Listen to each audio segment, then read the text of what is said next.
Welcome to the CSI training program. We have a special assignment for you. Your new supervisor, Gil Grissom, was working on an extended shift at the CSI garage when he discovered that his late-night snack, a cream-filled donut, had mysteriously disappeared.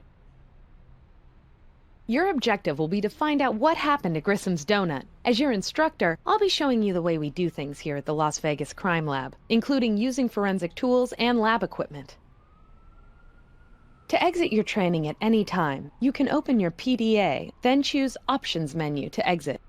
The first thing you'll need to do is search the crime scene for evidence. You can look around the scene by touching your cursor to the left and right edges of the screen. Note that when it is possible to move closer to an object, your cursor will change into a green arrow. Notice that there is a garbage can underneath the car. Let's move it out into the open. You can tell whether an object is movable if your cursor changes into a green hand when moving over the object. There may be something inside the garbage can. Let's get a closer look. When viewing an item up close, you can inspect the object from different angles by touching the top, bottom, left, and right edges of the screen with your cursor. To back out of any close-up view, click the right mouse button or left-click on the back button in the lower right corner of the screen. Now, let's learn to use the tools. Again, look inside the garbage can to view the paper bag. When you're close enough to use a forensic tool, the cursor will change into a toolkit. Selecting evidence while the kit is open will bring up your CSI tools. Tools fall into two broad categories, those designed for detecting or revealing evidence, and those used for collecting evidence so that it may be analyzed further. Moving the cursor over any of the tools gives a brief description of its use. Use the gloves to pick up the paper bag. Gloves are a collection tool that you will use often in your investigations. When you've collected a piece of evidence, it appears in the evidence viewer. Here you can inspect your evidence for additional clues. To rotate your evidence, use the arrows to the right of the viewer. Did you notice the fingerprint smudge on the bag? Rotate the bag until you can see the fingerprint. Then use the ninhydrin spray to detect it. Ninhydrin is located in the Detection Tool category. When you have fully revealed the print with the ninhydrin, the fingerprint will automatically be collected.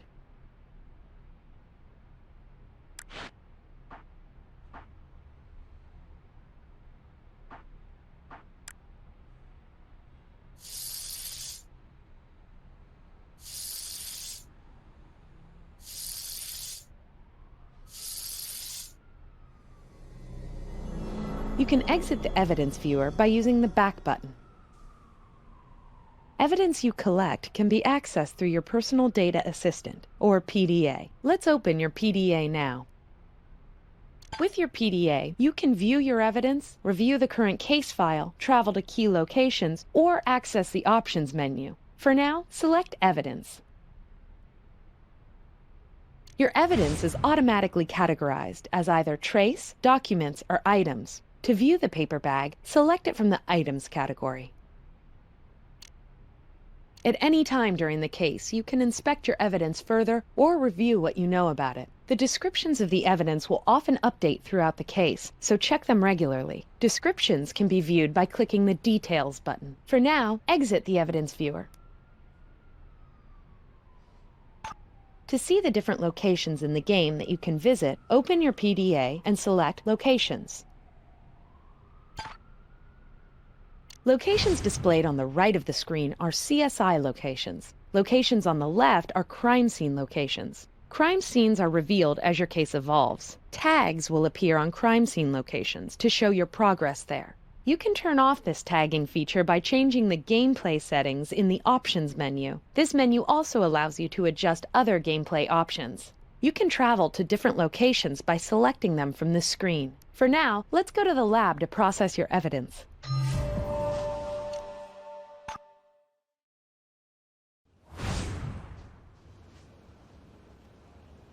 This is the CSI Crime Lab. Here you can analyze, compare, and process the evidence you collect.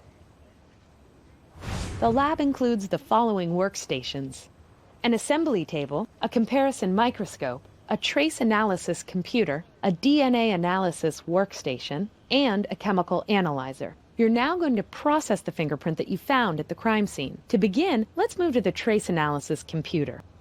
Now select the computer screen, then select Fingerprints from the computer menu. Go ahead and select the fingerprint from the paper bag.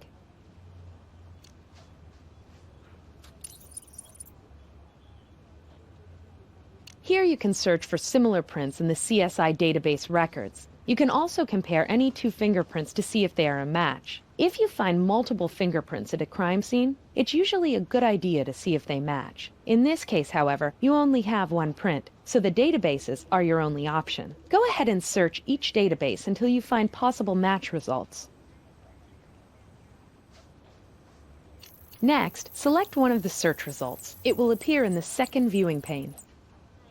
Here, we're matching a partial print to a full print. Select the partial print on the left by placing the cursor over it, holding down the left mouse button and dragging the print into one of the 4 quadrants of the full print. Release the button to drop it into place. If the partial print does not appear to match, you can choose another quadrant or try another fingerprint. When you find the matching quadrant, select Confirm Match.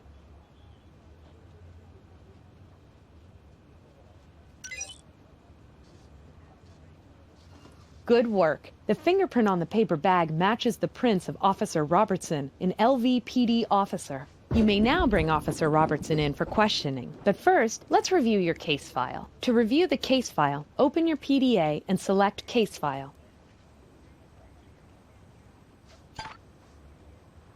The case file holds a summary of everything you've learned about victims and suspects. Select the Suspects tab at the top of the case file to learn about your new suspect. Now, let's look at your Evidence Trinity. The Evidence Trinity is a guide to measuring your progress in a case. You must find evidence that links the suspect to the victim to the crime scene, and the crime scene to the suspect. Finding enough of these connections will give Captain Brass the proof he needs to bring suspects in for questioning, gain search warrants, and eventually make an arrest. Now let's exit the case file. Now let's head over to Captain Brass's office to get your warrant.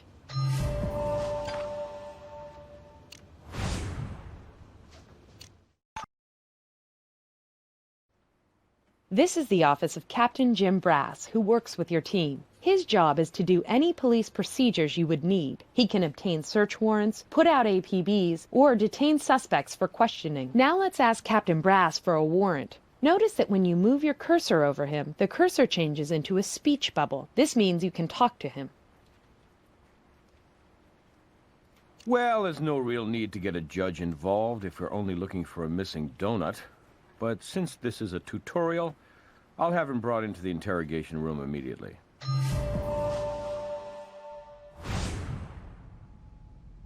This is the interrogation room. When you are granted a warrant to bring a suspect in for questioning, Captain Brass will bring them directly to this room. Note that while a character is speaking, you can skip to the end of their current speech by pressing the space bar. You may now begin questioning Officer Robertson. Nope, not a clue. Well, sure, my prints are on the bag. I was the one who bought the donut. I left it in the car for him, like always. Never saw it again after that. Crumbs. Those must be something else. A chemical test? What, you science types think you can match these crumbs to the ones left in the bag? Well, look, Grissom Jr., there's no need to go that far. I admit, I ate it, okay? Jeez, I didn't mean to cause any trouble. I was really hungry. Grissom left that bag alone in the car for hours. I thought he didn't want it. So I ate the donut and threw the bag in the trash. Look, I'll apologize and make it up to him. I promise. Just don't tell my wife. I'm supposed to be on a diet. Congratulations! This case is officially closed. And remember, if you ever find yourself stuck on a particular case, you can always talk to your CSI partner and ask for hints. Your training is now complete. To exit, select Options menu from your PDA. Good luck on your next assignment.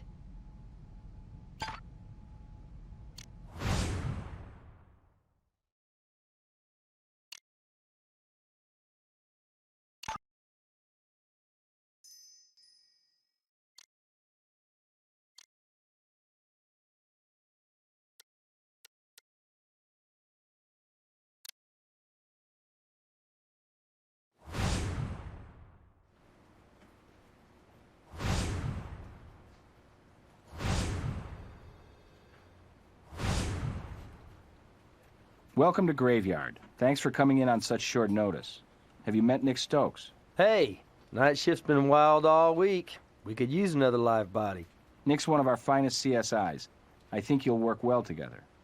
No time for a tour of the lab, though. There's a fresh crime scene waiting for you. Let's use the mobile analysis unit. Fine. Just be sure to fill it up afterwards. If you leave now, you should arrive at daybreak. Good luck out there. Thanks. Okay, partner. Ready when you are.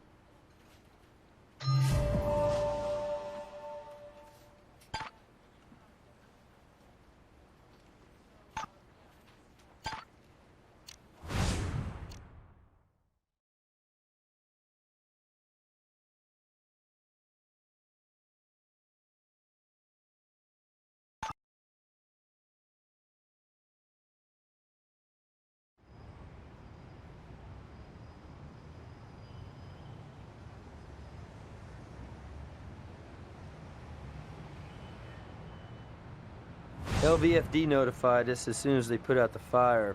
Our Vic's that former cabbie, current charcoal briquette.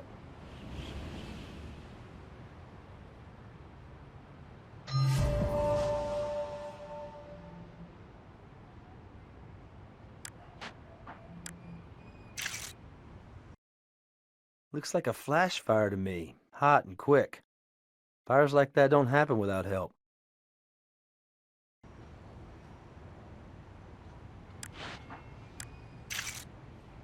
Good idea to photograph the crime scene. It helps to provide reference for us later on. It makes it easier to reconstruct how it went down.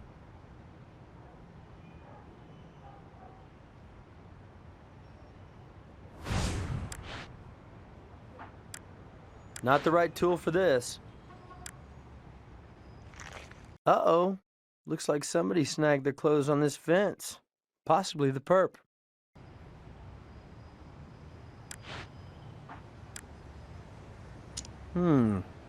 Looks like skin.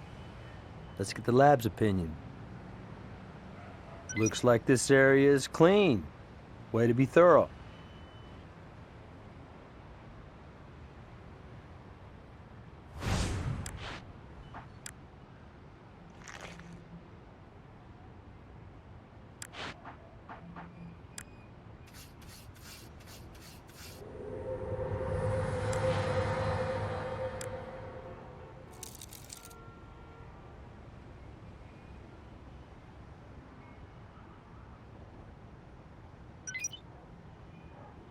Good job. This area is clean.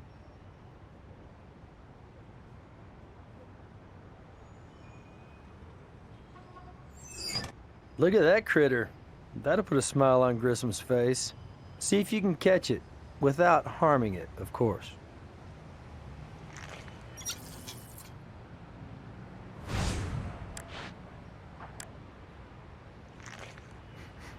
Smells like gasoline. But my nose is not a lab. We'll make sure.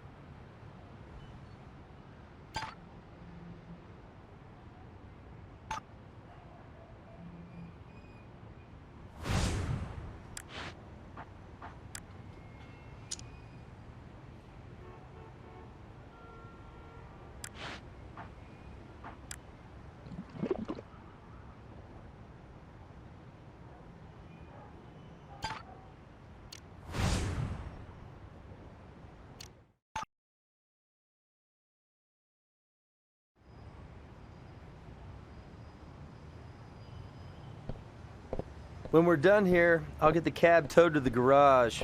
We'll do the interior there. Controlled environment.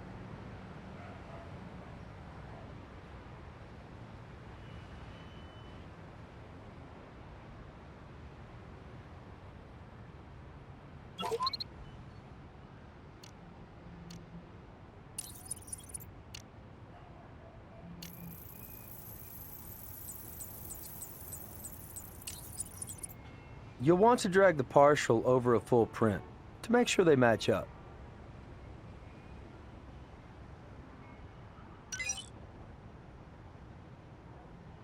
Hey, even in Vegas a guy can get lucky now and then. Our prints belong to this Edsel character. Not much of a record, petty larceny, vagrancy. Psych profile indicates antisocial tendencies. probably starting with his parents for naming him after a car. Last known address, Phoenix, Arizona. But somehow, I don't think this turpentine can drifted into Vegas all on its lonesome. Okay, that's a wrap for the mobile lab. Tow truck's been called for the cab. Should arrive in a while. Meanwhile, let's take this buggy back to CSI.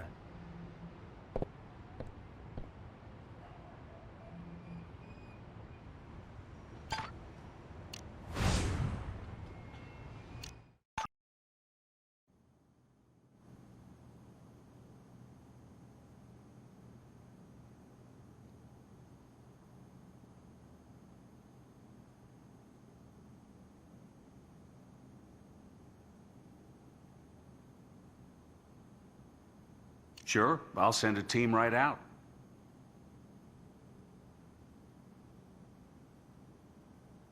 I have an unusual autopsy finding for you. The victim was a racist.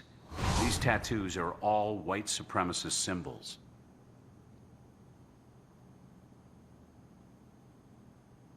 No, though if he'd lived a while, they'd likely have finished the job. These burns are consistent with an intense sudden fire. The kind of flares up fast and burns out the same way. Immediate cause of death? Asphyxiation. Vic inhaled toxic fumes, particulate matter, and vomit, the latter resulting from the toxic fume reaction. Essentially, he choked to death, aggravated by shock and abetted by the alcohol blood level over the legal limit for any driver, much less one behind the wheel of a cab. I'd say last night between 9 and 10 p.m. Can't notify the parents. They died 5 years ago, driving drunk. Late brother, cirrhosis of the liver. Lovely when a family has a shared interest. I have fingerprints for you, and DNA, of course. Running those fingerprints may strike gold, or anyway, DUIs. Yes, everything on that table is set aside for you. I've no need for it here. I've got nothing new to report on the Vic.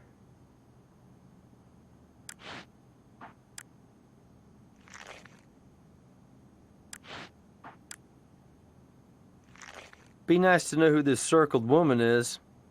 Baba had a little attitude towards her, it seems. Other than the usual ID, empty, including folding green. No cash box. Maybe the cabbie was having an off night. Or maybe we have a robbery motive.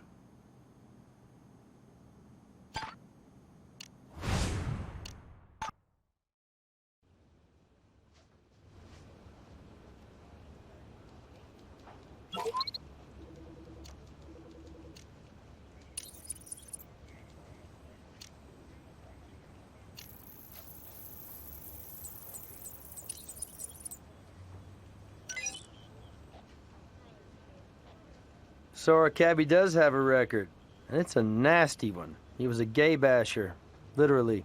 Assaulted patrons at 2 local gay bars. Oh, and here's a real surprise. DUIs. One more, and he would have lost his hack license.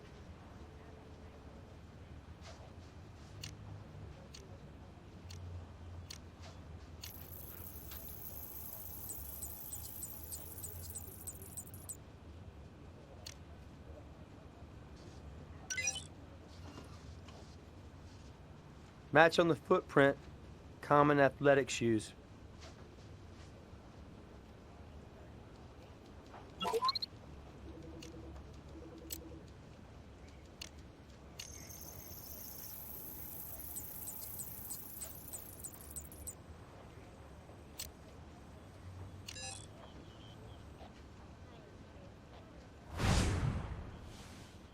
Hey guys, any luck with your red plastic what's-it? Our new fish here found a match to some artificial turf.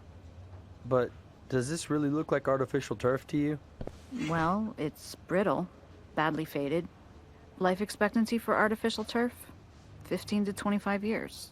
So this is way old. Newer turfs are UV protected. So it's old, it's had hard use, and suffered exposure to UV. Theme park? Miniature golf course, maybe? Maybe. I'll get Brass to check out any old miniature golf courses that used red putting greens. Red greens? That anything like blue whites? I got a nagging memory of seeing that when I was a kid. Miniature golf with red grass? Worth checking out anyway.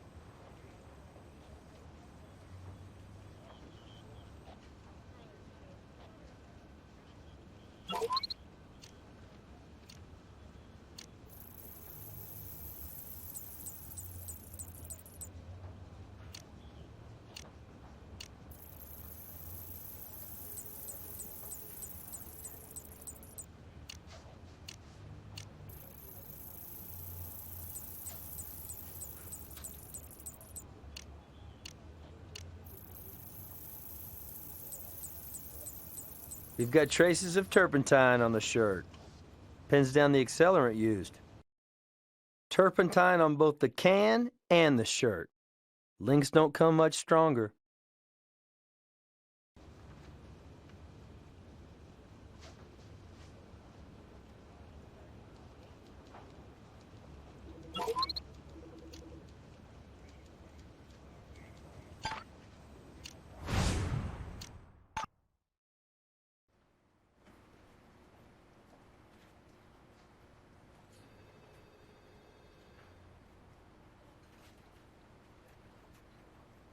Hey, what's up?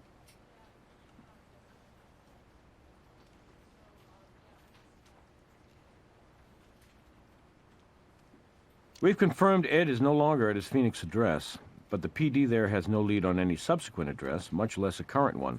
But I think we know he was somewhere in Vegas last night. I'll give it a shot. Check back later. Still working on that. Shouldn't be much longer, though. With fingerprints at the crime scene and his record? Yes, indeed. I'll see your warrant and raise it an APB. Once you got enough evidence, I'll hit up a judge.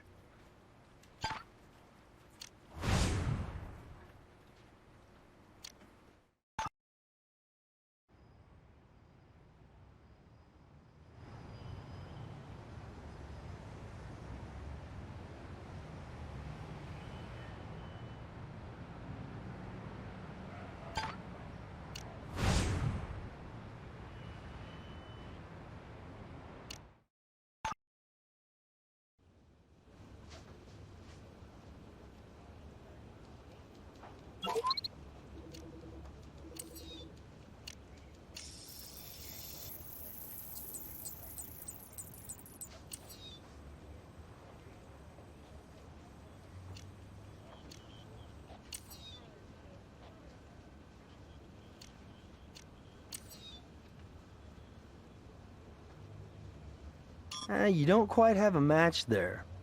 Little details make all the difference when you're doing a comparison. When you're sure, ask me for a confirmation.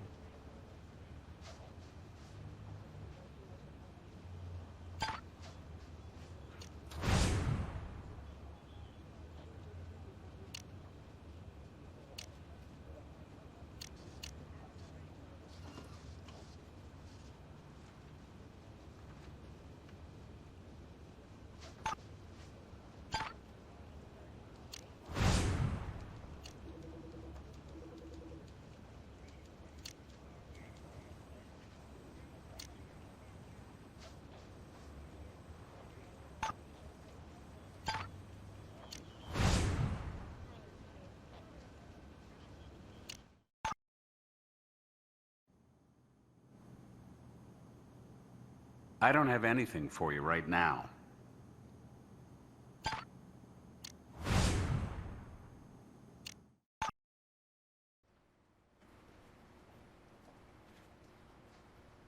Yeah, if you can believe it. 2 using red artificial turf. One's been abandoned for a good long while. You can go ahead and check that one out for trespassers, and if you find anybody, come on back and I'll get you a search warrant.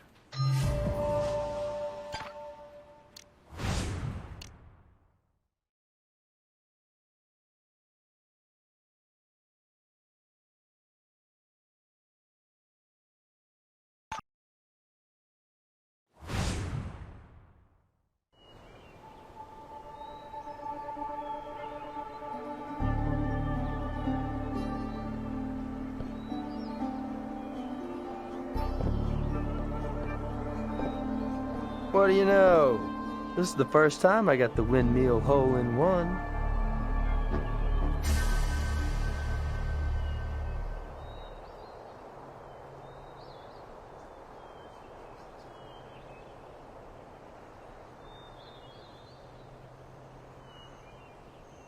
Close, dude, but no cigar.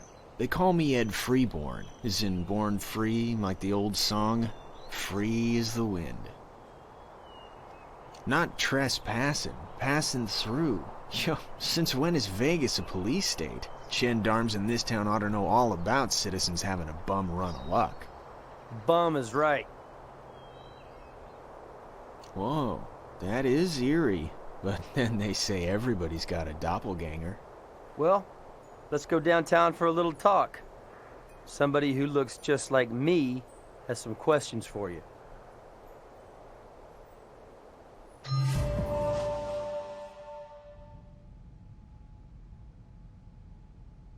I already told you, my brothers. The correct designation is Freeborn. Ed Freeborn. Yeah, right. Like the old song. I wonder what song your fingerprints will sing if we check them. Now that is cold. Stone cold. This is supposed to be a town that understands second chances. I'm just one more dude trying to start over. Finish my parole clean. Check it out, you don't believe me. My what on where? He's dead, by the way. Technical term for that's homicide. Whoa, whoa, whoa. I don't know a damn thing about any cabbie or fire or where'd the hell this go down? Outside a foundry. Big metal sculptures are stored there. Oh, yeah, sure, I've been there. See, I've been helping these crazy artsy-fartsy gals put up flyers for some whacked-out project of theirs. I've been helping them on this art deal, helping build it. So yeah, we used our share of turpentine on the thing. Probably got that crap all over me. These gals are, well, they're not just into art, they're into each other, comprendo? They've been putting this installation together. They call it a fire temple. They've been planning on being part of this big old wild festival out in the desert next month. So that terp can, it might have come from their pad. Deborah, she's Ms. High and Mighty Tribal Leader, self-appointed. And Liz bills herself as Bridget, the Fire Goddess. She's got a real Pyro Jones, Liz does. Maybe she knows how your cabbie got burned. Yeah, maybe she does. Got an address? No prob. Just 'cause I got no fixed place of residence, don't mean I ain't a good citizen. At the Windmill Suite, the miniature golf park. Why don't you check with the couple hundred golfers who played through last night? Hey, you don't pick some deserted tourist trap to crash in 'cause you're looking for company. I'm not into brand names, and anyway, I'm more of a boot kind of dude. Isn't that enough questions for now? Kinda like to get back to the old Windmill Suite before someone else claims it. Sorry, Ed. You're not charged with anything right now. But you'll have to make do in the holding cell suite till we've checked out your story.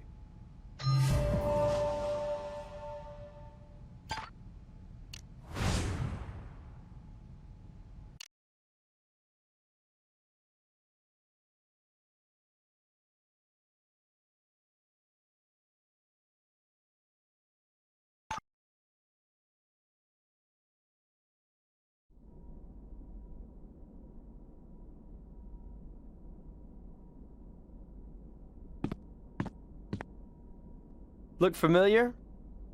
Picture her with her face circled on a scorched flyer.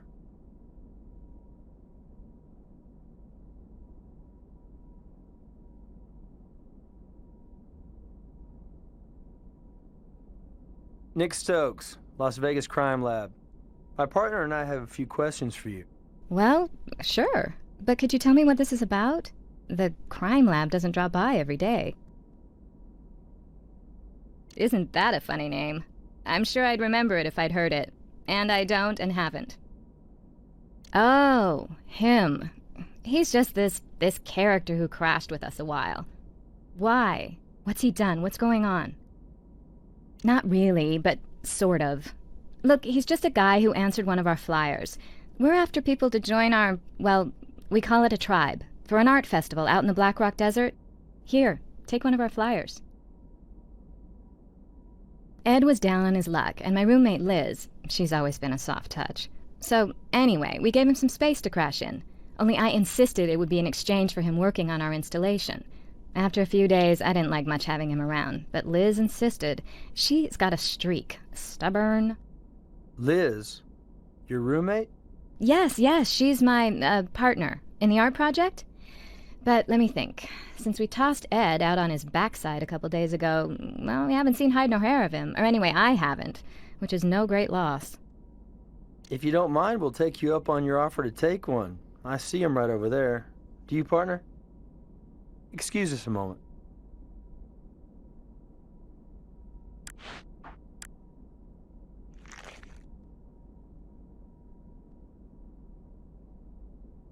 Shirt pocket? Dead? What are you talking about? Did you say cab driver? Oh, how horrible. But surely that doesn't have anything to do with me, with us. Liz and I, we put flyers everywhere, all over Vegas. An art tribe needs artists, and we plastered the place. So this cabbie, he could have got that flyer just about anywhere. Possibly, but on this particular flyer, your face is circled with the word, if you excuse me, bitch beside it. Does a cab driver named Bob ring a bell? It doesn't ring anything. So he scribbled something nasty next to a woman's picture. So what? Do I have to tell you there's an army of weirdos out there? Misogynistic a-holes? Look, I have work to do. Art to create, actually. Are we done? Liz? Why, she's in the backyard working on our fire temple.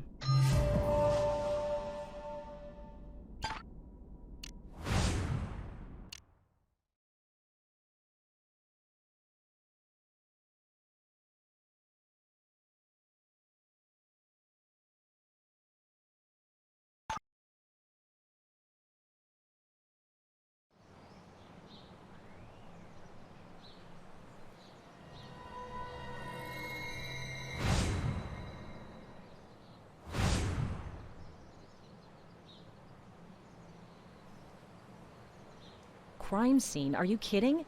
How much are you people going to put me through? I reported it myself. It was a damn accident, and hell, I said I'd pay for the goddamn fence.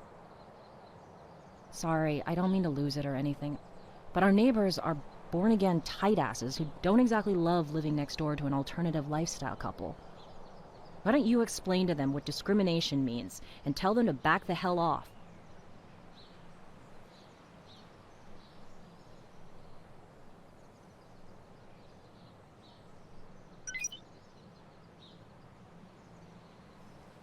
Nice eyes. Same brand of turpentine as we found at the scene.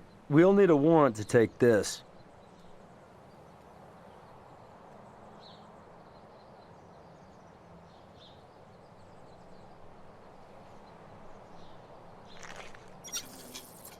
We don't have permission for this yet.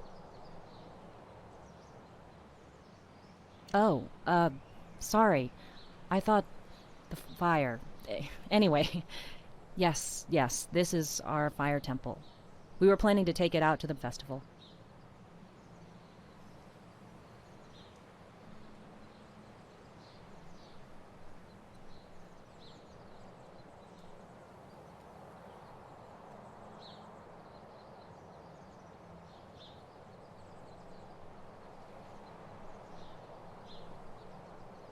What?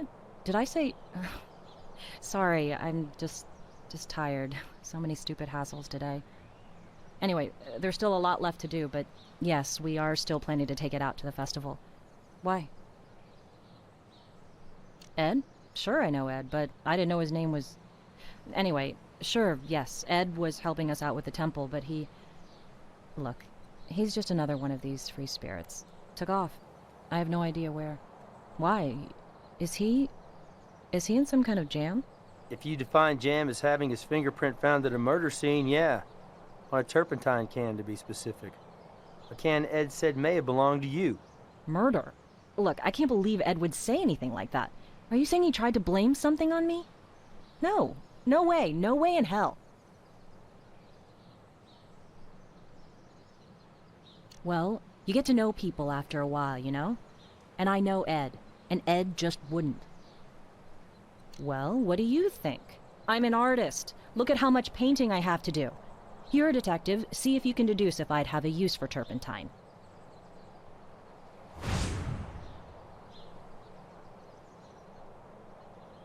Bob is the bastard who's been harassing Deborah. He's a Neanderthal with a taxi cab. Why are you asking me about that lowlife?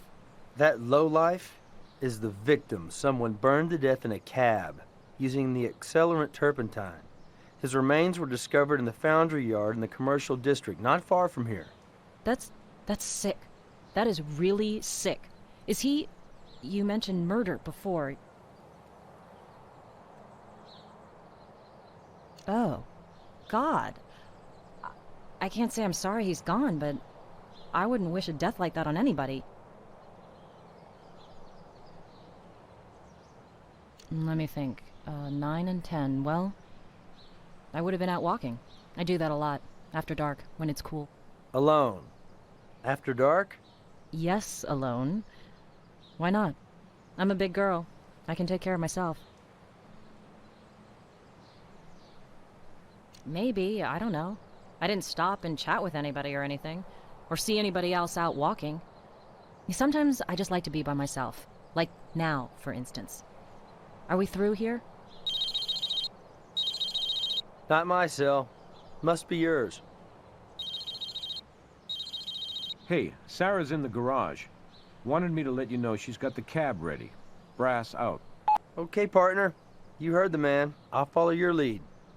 You been to the garage yet?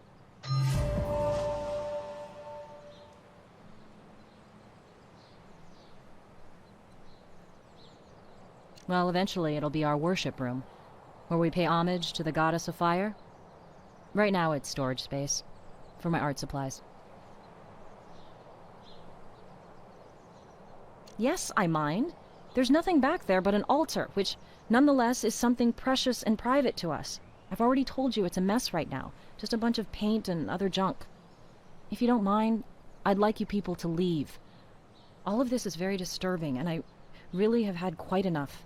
Understood, and we appreciate your time. We'll talk again, but until then, don't leave Vegas.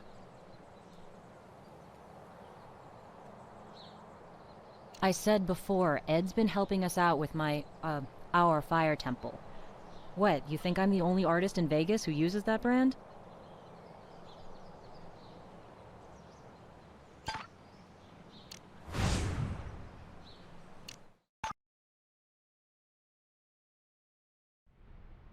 There you are. I've already pulled out the front seat. The rest is all yours.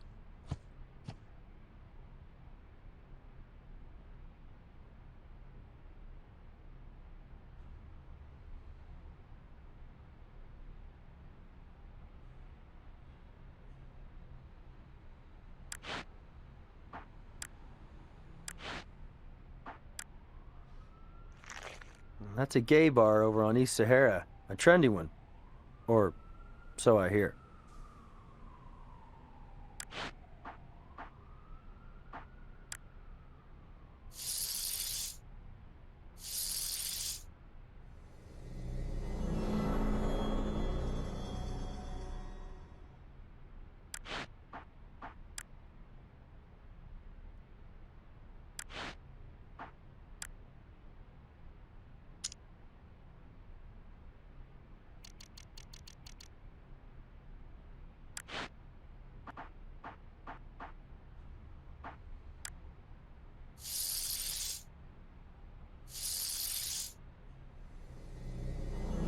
Too bad it's only a partial print. Still, pardon the pun, we may get a match.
Now this is interesting.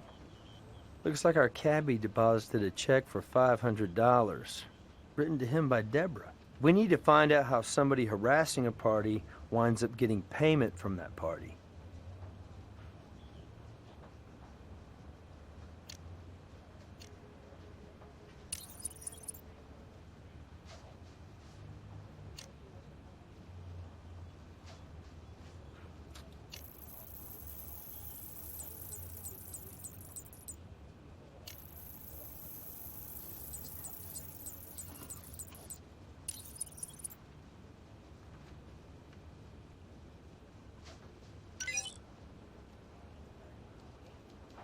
Good match.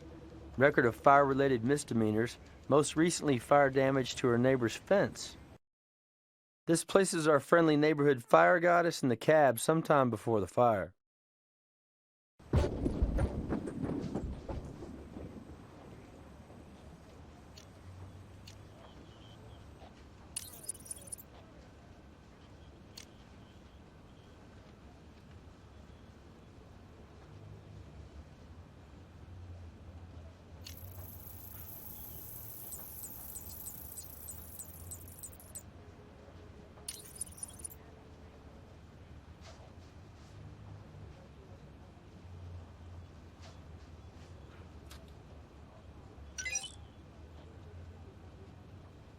Good job, partner. What's cooking? Hey, Gris. Cooking up a storm in here. Our partner just confirmed the match matches our current holding cell celebrity, Ed. So there's evidence of Ed Danville both inside and outside of the cab. Coincidence? Could be. I've seen stranger things happen. And we've got a few other leads. So what exactly did Ed light up with that match? We'll find out. First of all, we'll see if he smokes. And I don't even care what. Later, Chris.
Print belongs to a Randall Watchy, a convicted pedophile. Hold on a minute. Records show Randall was put away a month back. I don't figure he was catching cabs from his cell block.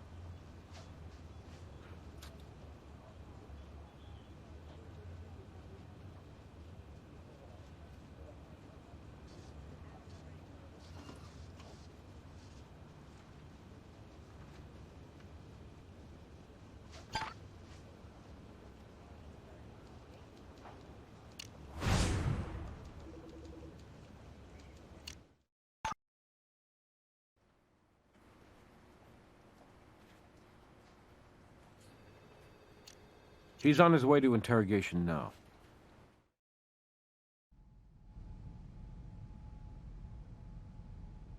Who and where? Slow down, my brother.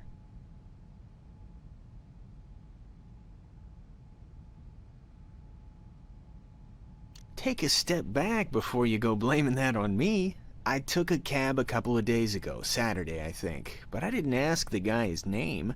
Maybe it's your guy, maybe it ain't. We found a used match with your print on it in the cab.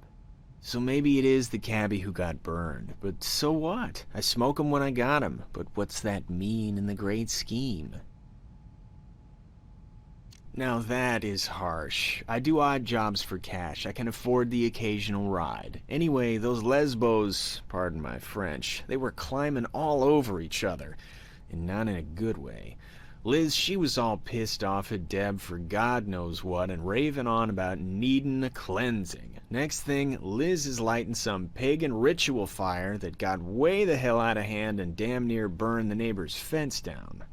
Anyway, I tried to help put the thing out, and for my trouble, got Liz climbing all over my ass, also not in a good way. She said, "Get out, get the hell out of here," all freaked out, and man, This cab was on the corner, and I just grabbed it and told the cabbie stop at the nearest bar.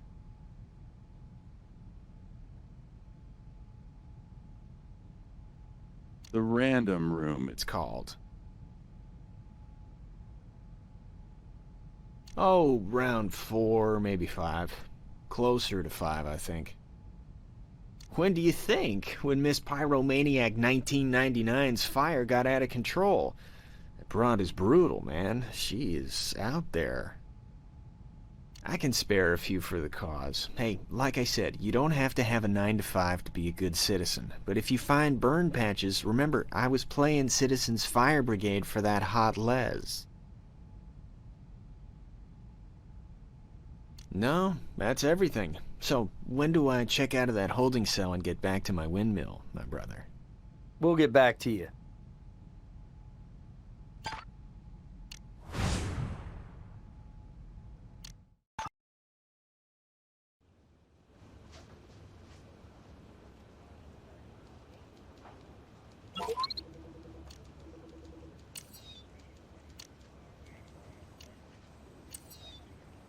This puts Ed at the crime scene.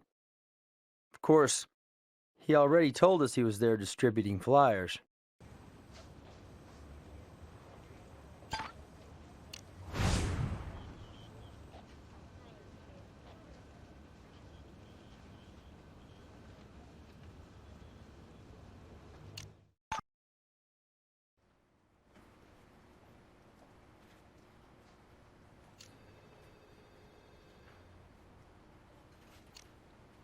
That property's been in litigation since the Rat Pack was still in town. I'll see what I can do, but it may take some time. Direct evidence of Liz inside of the cab. Both ladies a possible source of turpentine, and the cabbie's history adds fuel to the fire. Not yet. Check back.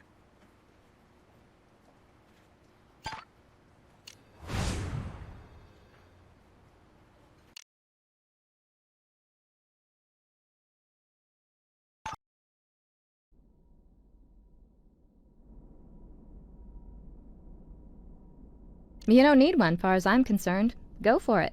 Nothing to hide here.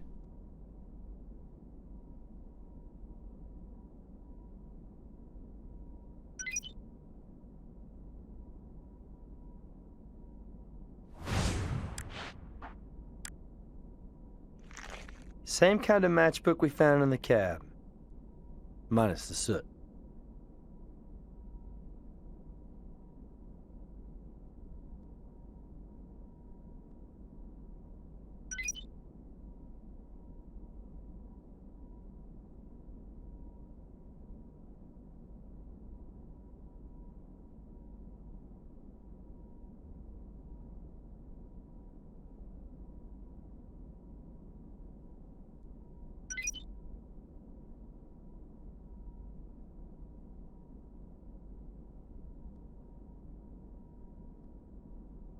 You're on the right wavelength, partner.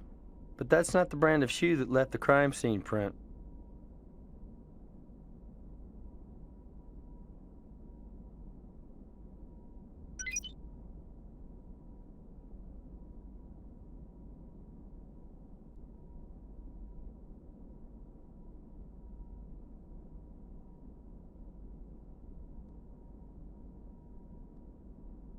How did you guys find out about that?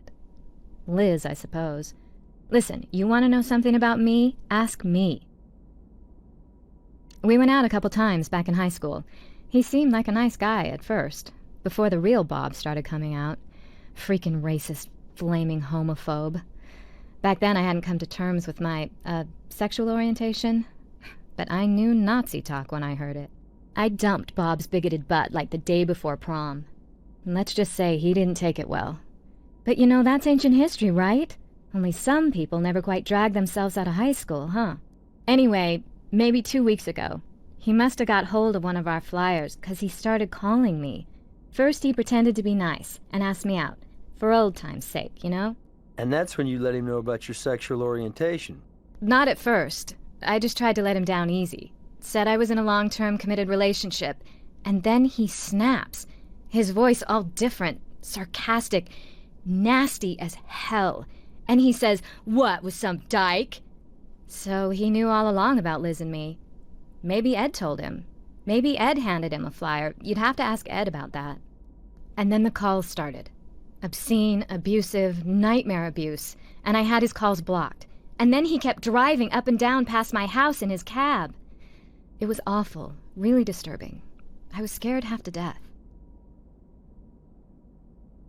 You bet your ass I did. Not that it did any good. I guess you people don't think it's harassment when somebody like me gets hassled. Actually, we do. Of course, you don't need our help now. He won't be hassling you again, will he?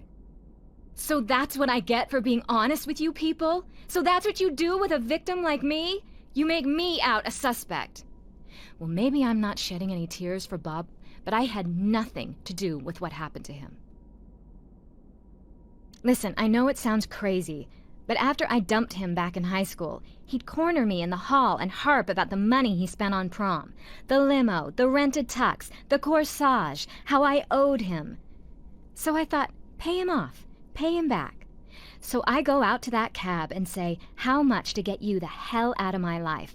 He says, not for $1 million, baby. I say, I'll give you $500 to just go away. And he says, done. And I did. And then he kept coming around anyway. I only have the one pair of running shoes. Sorry to disappoint. That's all I have to say for now.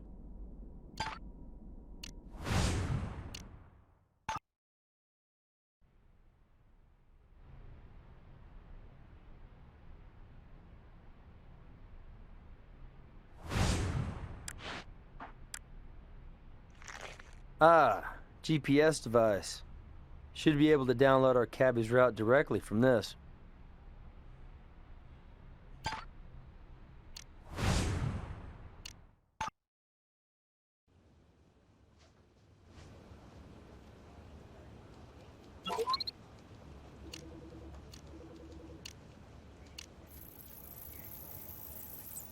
GPS log has Bob driving through town before making his last stop of the night.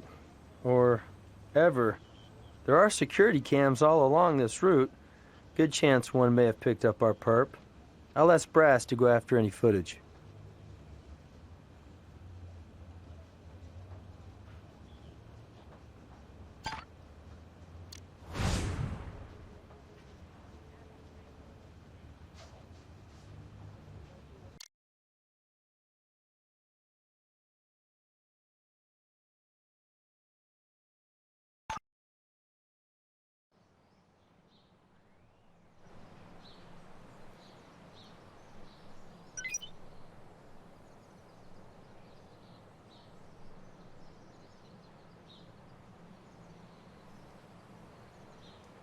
Well, that's nothing to call the media about.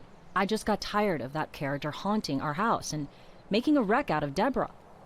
So I climbed in that cab and asked for a ride over to the nearby strip mall. And on the way, I really tore him a new one. Said if he didn't leave us alone, I'd get a restraining order on his pasty white ass. Then the a-hole flares up and his eyes pop out and his veins stick out and he's spewing all kinds of vile, foul crap at me. Turns out lesies like me are ruining this great country. All the while, he's still driving, but his eyes are on me in the rearview mirror, and now he's going about 50. So I wait for him to run out of steam, and then calmly tell him I will call the cops if he doesn't stop the car. I'm digging into my purse for my cell at the time. So he slams on the brakes and pulls over and throws open the door and tosses my butt right out onto the pavement, which must have been when and how I lost those matches, right? Anyway, he roars off and leaves me in a rough neighborhood, thank you very much. You know, I'm not sure. 6, maybe? Or 9, or 10, maybe. You can try to squeeze me into your timetable all you want, champ. But the inconvenient truth is, I didn't torch that bastard. I have an artistic penchant for fire imagery, but that doesn't make me a pyro or a killer. Based on what? Let me see that thing. Ah, hell with it. Just get it done so I can get back to it. Man, can't get used to that high-class handle for freeborn. But, anyway, yes, sure. Ed was around all during the time Bob was making an ass of himself around us. And he also mentioned a cab driver he handed a flyer to lost it when he saw Deborah's picture. Later, Ed confirmed our stalker was the same guy. Oh. Well, it's not like I marked it on the calendar. About 2 weeks ago? No, he didn't like the guy's nonsense any better than we did. Loudmouth bully and bigot. Ed sort of laid back, but for him, he was pissed all right.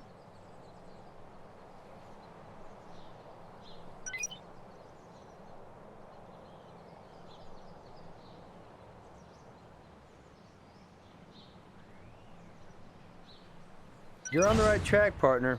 But that's not the brand of shoe that left the crime scene print.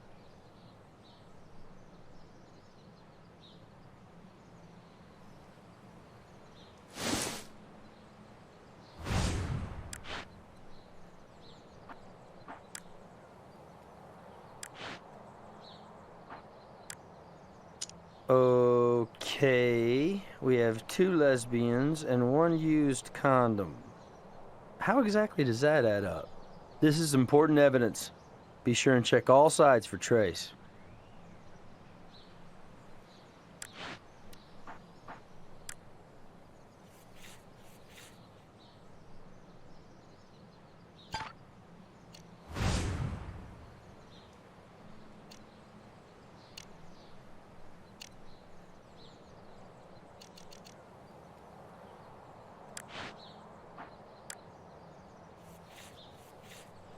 Nice work. Swabbing this condom inside and out should give us 2 sets of DNA, thanks to body fluids from both partners.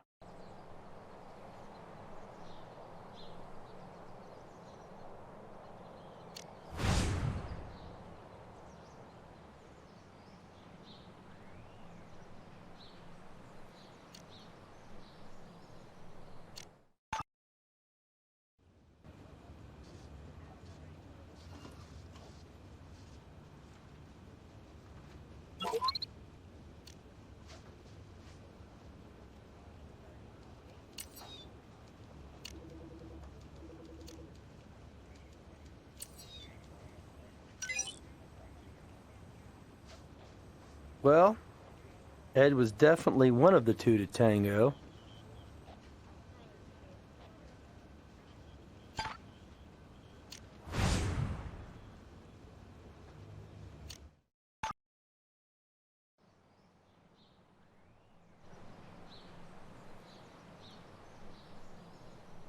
I don't know. Neighbor kids who sneaked in for a quickie? I mean, that structure is in our backyard. Could be anybody. But me or Deborah, of course. Well, I wouldn't like you to. You can't do that without some kind of warrant, right? That shouldn't be hard to get. You want to look good in this thing? I'd start cooperating. What a charmer you are. Yes, yes. Go ahead. A man's gotta do what a man's gotta do. Or so I hear.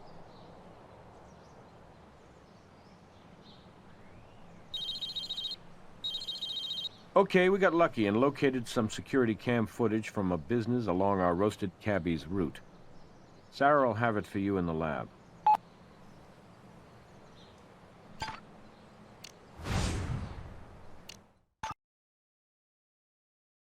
Hey guys, your hunch paid off. Here's a hunk of reality TV that you're gonna really get into.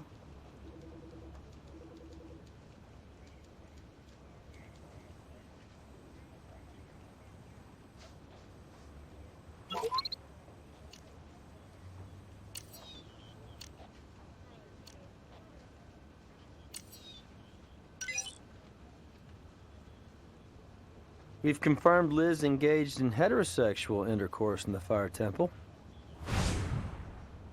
Hey, Gris, check this out. Looks like Liz and Ed generated some heat in the old Fire Temple. The fire goddess consummated with Mr. Free as the Wind? An elemental attraction. So the evidence says. Wonder who initiated it. Well, wouldn't you say that air stokes fire, Nick? Yeah, I get it. Let's go, partner.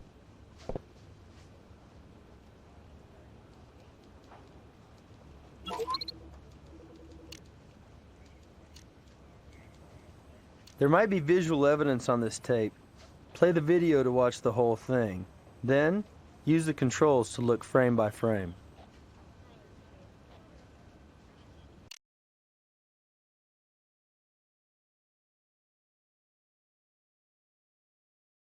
If you find a frame that reveals new evidence, you can click to enhance it.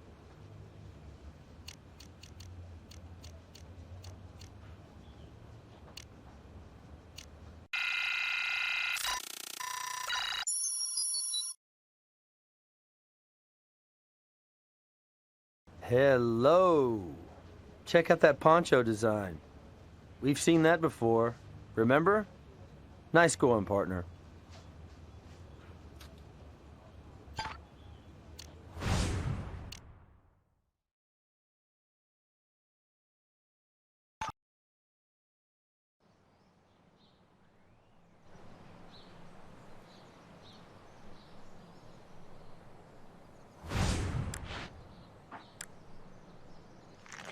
Poncho matches the one seen on the security cam tape. And what do we have here? A singed area. Let's find out where this poncho came from.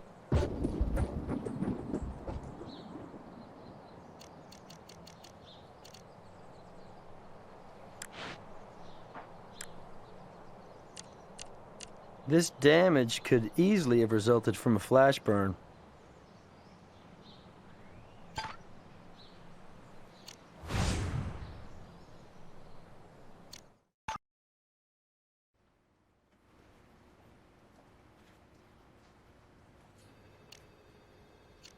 So Liz plays with fire, huh?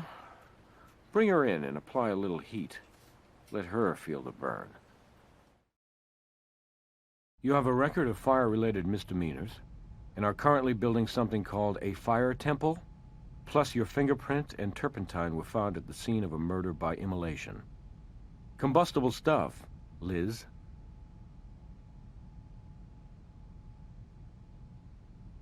For you, this is all about science, right?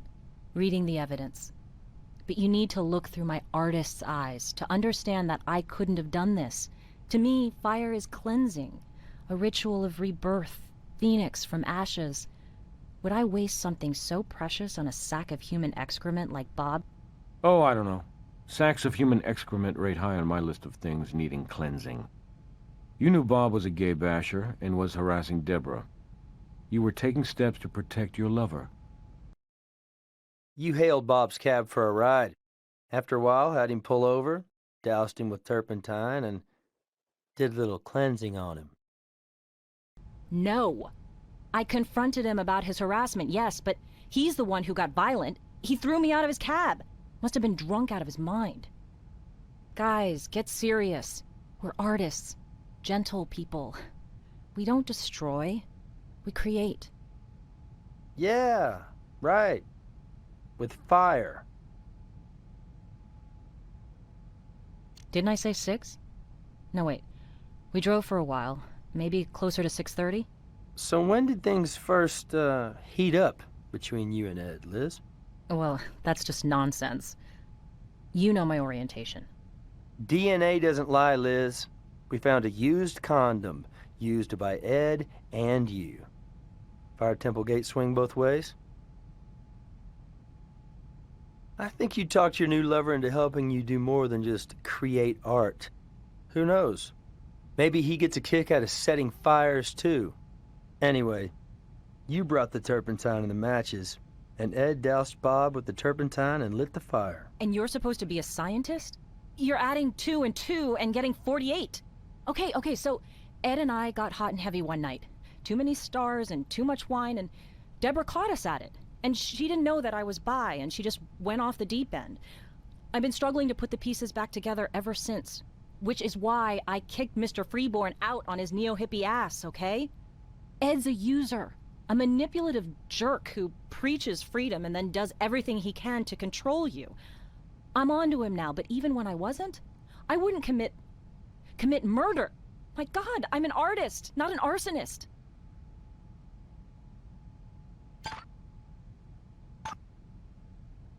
He's on his way to interrogation now.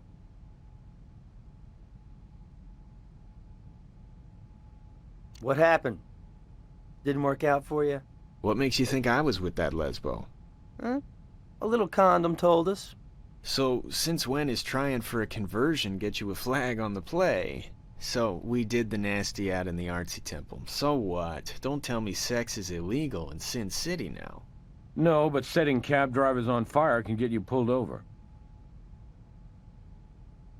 Maybe Liz solicited your help to protect Deborah from a known gay basher. Hey, Deborah's a major pain in the ass bone, you dig? So an old flame of hers gives her some grief. Why should I give a crap? So an old flame of hers goes up in smoke. That, too, I could give a damn about. And you can stir in Liz the Les...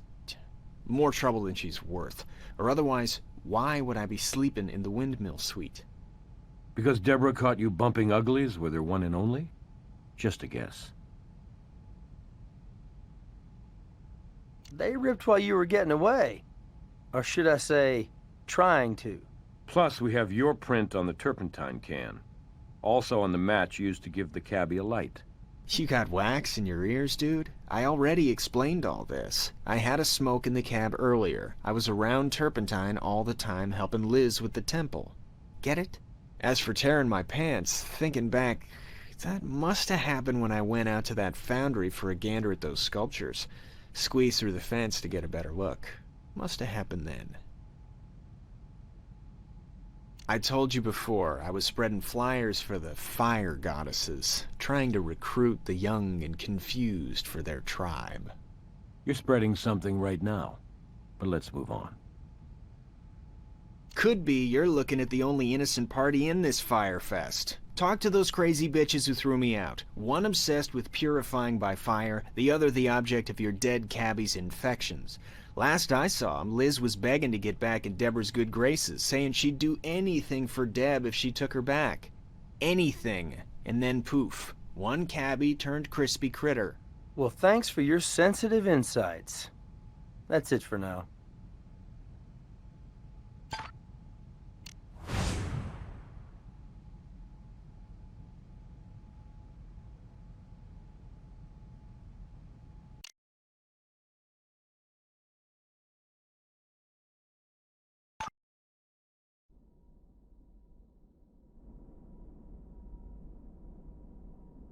Why, yes, that's mine. I misplaced it some time ago. Where on earth did you find that? I didn't put it there. Liz might have borrowed it. She works later hours on the project than I do. I've known her to keep warm in that poncho, come to think of it. Last time you remember seeing the poncho? Really, I don't know. I don't wear it much anymore. In this climate, it was a little heavy. But just guessing, a month ago, maybe. Why not? I told you before, I had nothing to hide. Nice to know. Well, this may not have anything to do with anything, but late Tuesday night, when Liz and I got home, things got kind of moved around in here. Not like the furniture had been rearranged or anything, just kinda off-kilter. I thought maybe somebody'd broken in, so we gave the place a good looking over. Only thing we found missing was a few dollars. And I mean a few, 15. Liz would kill me if she heard me say, but I think it was our friendly free spirit helper, Ed.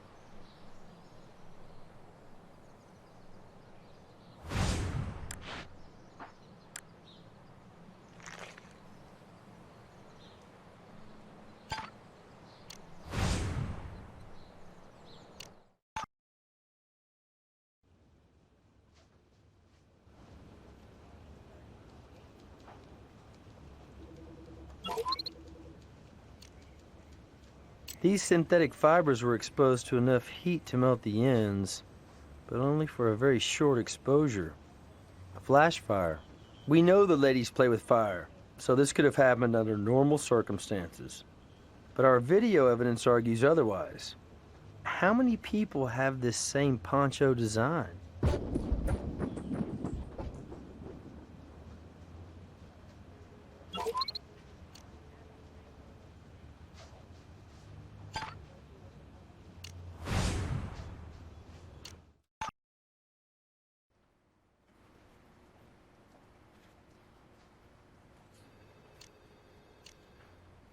Bob's harassment gives Deborah a murder motive, and she owns that singed poncho that matches the video footage. All right, let's bring her in and hear her story.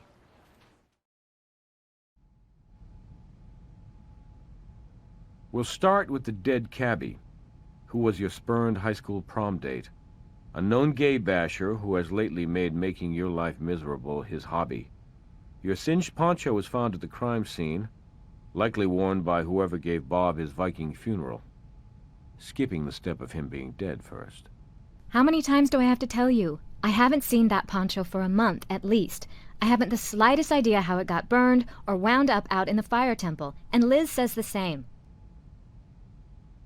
Well, we had another fight. Sort of the aftershock following the big quake. If you've ever been in a relationship that had a bad bump, well, you'll understand. Anyway, Liz stormed out and was gone so long that I got worried. Got in my car and drove around for hours looking for her. Geez, I don't know. I mean, I was so upset, I'm not sure. Close to 6, I think. So you were out driving around? Yeah, I went everywhere. All the places we usually go, you know? I got home maybe midnight, and Liz came in about 10 minutes later. Really, I don't know. I hardly knew where I was at that point, and I sure don't remember now. You already know our high school history. Add that to him being a bigot, full of hate, who came out of a hideous, dysfunctional family. What it comes down to, he couldn't handle me choosing a woman over him. So finally, enough was enough. The phone call harassment, the cab constantly driving by, a stalker on wheels. You flagged him down, you got in the cab, you said you wanted to talk, only you were burning mad, enough to burn him out of your life. Permanently. All that turpentine around your place?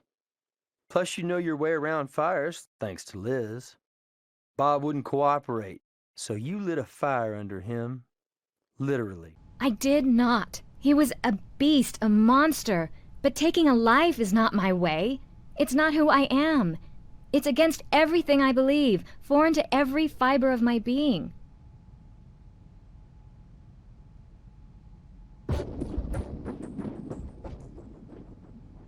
What relationship? He was just this freak passing through who stopped long enough to help us with our art project and, you know, put up flyers and stuff. So you didn't know things had gotten hot and heavy between them? Behind your back? You make it sound like an affair. All it was a night where things got out of hand, is all. Liz and that freak got together one time. One time. He got her drunk and laid a smooth line on her, and... Anyway, that happened Saturday night. And I saw them together. And Liz and me, we had this big knockdown drag-out. Not physical, just verbal, but a big fight, okay?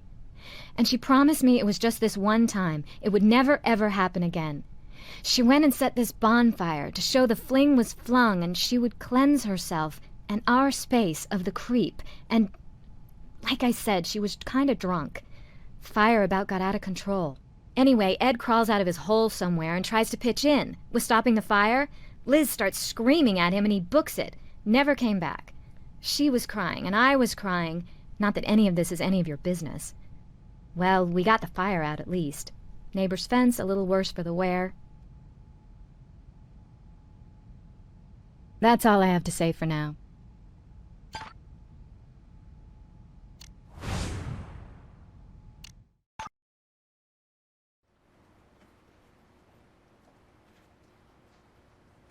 I already gave it to Nick. Meet him out at the miniature golf course. Oh, and Ed's story about taking a cab to the bar on Saturday? Didn't check out. Good thinking, nailing him on the specifics during questioning. Cab company has no record of a fare there on that day.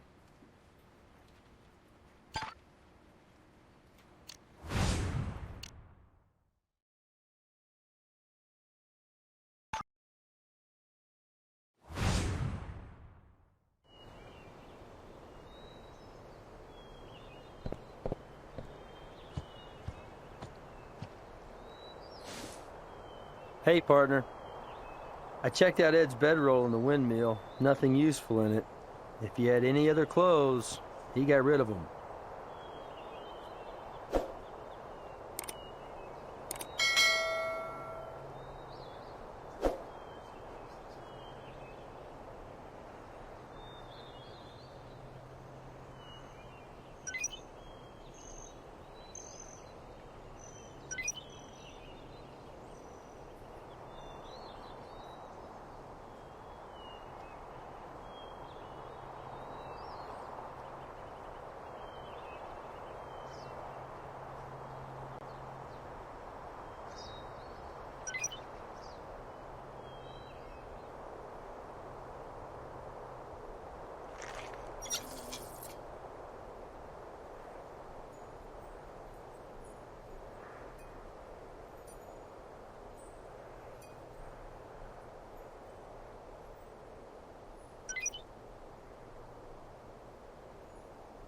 Appears Ed didn't like having a hole in the middle of his suite.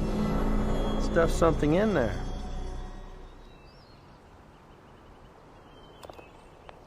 Man, what are you, the club pro?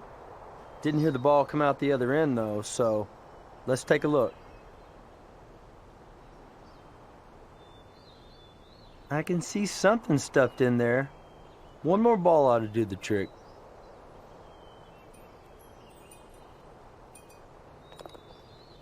Hole in one, or maybe one more in the hole.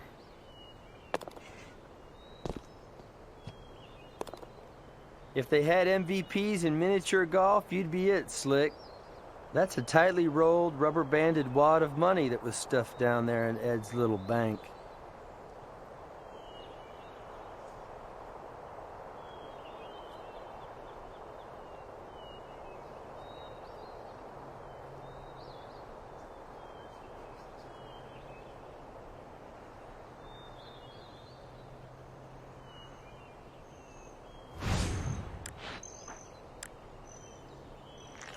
This may answer the question of why the cabbie had no money on him, or in his vehicle.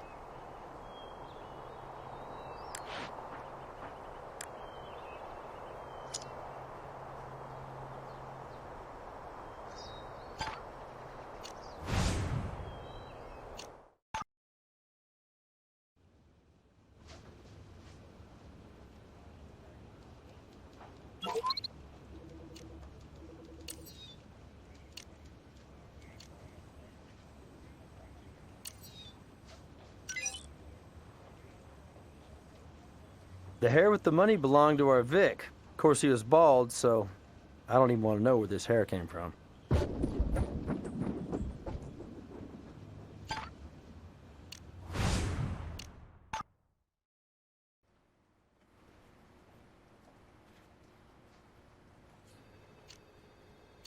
Better golf score than I've seen in a while.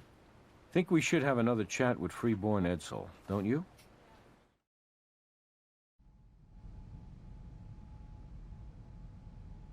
Funny strange or funny hysterical? Hysterically strange. My partner here scored a hole-in-one with 2 balls. You lost me at hello. Oh, you mean my hidey hole. Well, sure, no prob, my brothers. I can explain that. No, let me. After Liz tossed you out, you had no place to stay and no money. So you came back Tuesday night, you found your hostess is gone, and you helped yourself to $15. Oh, and for warmth on a cool Vegas night, you stole Deborah's poncho. I don't know what you've been smoking, Captain Brass, but it can't be legal. You knew that poncho and the record of harassment would implicate Deborah in Bob's burning. And you were pretty pissed off at the cab driver anyway for just generally being a small-minded jerk. You know, a free spirit like you. You took the turpentine, too. Evidence pre-selected to put the blame on the fire goddesses. Settling a grudge or two, even as you built your bankroll from nothing to something. It was easy to find Bob's cab to hail. Hell, he kept driving up and down in front of Deborah's. You told the cabbie to take you to the foundry yard. When you got there, you doused him with turpentine and threatened to set him on fire if he didn't give up his cash. He gave you the money, but you lit him up anyway. The flash fire singed your hairs and the poncho. Once out of the cab, you ditched the turpentine can and slid through the fence. In a hurry to get away, you tore your jeans. Then you ditched your clothes and shoes and headed back to Deborah's where you planted the poncho in the temple. So you got his money, but you really wanted to get even with the women, and maybe with Bob himself. You got it wrong. I doused the guy, okay, and he handed over his money, but I didn't want it. I was just trying to scare him out of being such a bastard to Deborah, right? I lit a match, but I was just trying to scare him. He went for my hand and the match dropped and we both got burned. And you just grabbed the money to save it from the flames. Be cool! It could have happened that way, right? And if it didn't, if I did do it the way you say, then all I really did was rid this beautiful planet of one ugly bigot. And you should give me a medal, not put my ass away. Maybe I was sticking up for those fire goddesses and their lifestyle. And mine. All we really wanted to do was live free, to spread the love. And the bigots of the world, the Bobs of the world, they're the ones that deserve to get burned. You said it yourself, Mr. Freeborn. You and Bob both got burned. And where you're going, you'll find a lot of people living alternative lifestyles, including white supremacists like the late cab driver. You'll have plenty of opportunity to spread the love.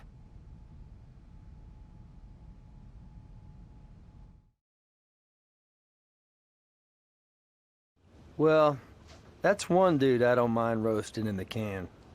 All this talk of heat, though, I'm ready for a soda. You want one? I'll meet you in the conference room right after Grissom gives you his eval.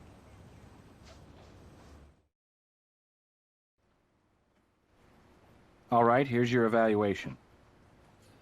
For evidence, you found everything there was to find. For hints, you didn't need any at all. And, at the end of the day, you followed the evidence to a clear conclusion. I can't argue with that. Good work. You did very well, though as I noted, there's still some room to improve. I'm giving you an above-average grade. And by the way, thank you for all the new specimens you found for my collection.